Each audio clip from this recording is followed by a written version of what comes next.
আমার পিছনে কে কি বলল তাতে কিছু যায় আসে না। আমার সামনে কারো বলার সাহস নেই, এটাই যথেষ্ট। হয়তো অনেকটা একা, তবে ভালো আছি, কিন্তু কারোর টাইম পাস হতে চাই না।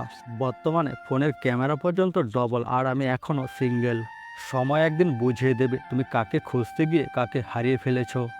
দিন শেষে কারোর উপর কোনো রাগ থাকে না, যেতটুকু থাকে নিজের উপর করা নিজের অভিমান। বেশি পাত্তা দিলে বেড়ালও নিজেকে বাঘ ভাবে, তাই এখন আর কাউকে আগের মতো পাত্তা দিই না। আমাকে খারাপ বলার আগে মিশে দেখো, ভালোবেসে ফেলবে। মাঝে মাঝে কিছু কথা হেসেই উড়িয়ে দিই, কারণ সবাইকে তো আর থাপ্পড় মারা যায় না। একদিন মৃত্যুতেই থেমে যাবে জীবনের সব রঙিন আয়োজন। মাঝে মাঝে স্বপ্নে একটা মেয়ে আসতো, এখন আর আসে না, মনে হয় বিয়ে হয়ে গেছে। মানুষের সাথে একটু বেশি ফ্রি হলে সস্তা ভাবা শুরু করে দেয়, তাই কাউকে বেশি পাত্তা দিতে নেই। কেউ যদি আপনাকে নিয়ে সমালোচনা করে তাহলে বুঝবেন আপনি একজন সেলিব্রিটি আর তারা আপনার ফলোয়ার। যখন দেখি কারো জীবনে আমার গুরুত্ব কমে যাচ্ছে, তখন আমি নিজের থেকে দূরে সরে যাই। এই পৃথিবীতে একা এসেছি এবং একা যাব, সুতরাং আমার ব্যাপারে কি কি বললো I just don't care. Single থাকাটাও একটা আর্ট, জোড়া তো হাওয়ায় চপ্পলেরও হয়। অর্থহীন পুরুষ এবং সৌন্দর্যহীন নারী শুধু কবিতা আর গল্পতেই গুরুত্ব পায়, বাস্তবে নয়। মানুষটা খুব ভালো ছিল, এটা শোনার জন্য আপনাকে প্রথমে মরতে হবে। কি লাভ হলো তোমার এত পড়াশোনা করে যদি তুমি আমার মনের কথা নাই পড়তে পারো। বুকের ব্যথাটা তখনই বেড়ে যায় যখন প্রিয় মানুষটি অনলাইনে থাকে কিন্তু চ্যাট করে অন্য জনের সাথে। বউয়ের কাছে চুমু খাওয়ার বয়সে মশার কাছে চুমু খাচ্ছে। প্রতিটি মানুষের বিয়ে করা উচিত, কারণ জীবনের শান্তিটাই সব নয়, অশান্তিরও প্রয়োজন আছে। ভালোবাসার সাথে সাথে নিজের কেরিয়ারটাও ঠিকঠাক গুছিয়ে নাও, না হলে শেষে দেখবে প্রেমিকা ফুল বাগানে আর তুমি বাঁশ বাগানে।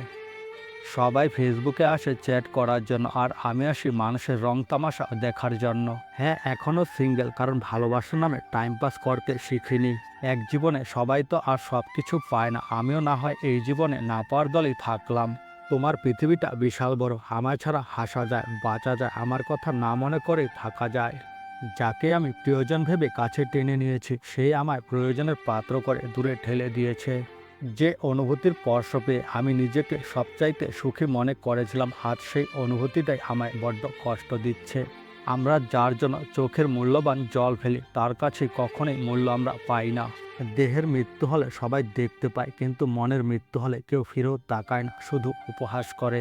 যে তোমার খুশির জন্য সব কিছু হেরে যেতে পারে, তার কাছে তুমি জিতবে কিভাবে? একা থাকার সবচেয়ে বড় সুবিধা কি জানেন? কাউকে হারানোর ভয় থাকে না। গভীর রাতে যারা প্রিয় মানুষের জন্য কাঁদে, তাদের ভালোবাসা কখনো মিথ্যা হতে পারে না। প্রিয় মানুষগুলো কুয়াশার মতো দেখা যায়, তবে ছোঁয়া যায় না। মনের ক্ষত সারাবার জন্য যদি মলম পাওয়া যেত, তাহলে সেই মলমের বিক্রেতা হয়তো আজ পৃথিবীতে কোটিপতি হয়ে যেত। চোখের জল দিয়ে কাউকে বেঁধে রাখা যায় না, যে সত্যিকারে ভালোবাসে সে কখনো চোখে জল আসতে দেবে না। মানুষ যার কাছে যত বেশি আশা রাখে, দিন শেষে তার কাছে তত বেশি অবহেলিত হয়। অতটা মায়া আজকাল বাড়াতে নেই, যতটা ছেড়ে যাওয়ার পূর্বে আঘাতটা গভীরে গিয়ে লাগে।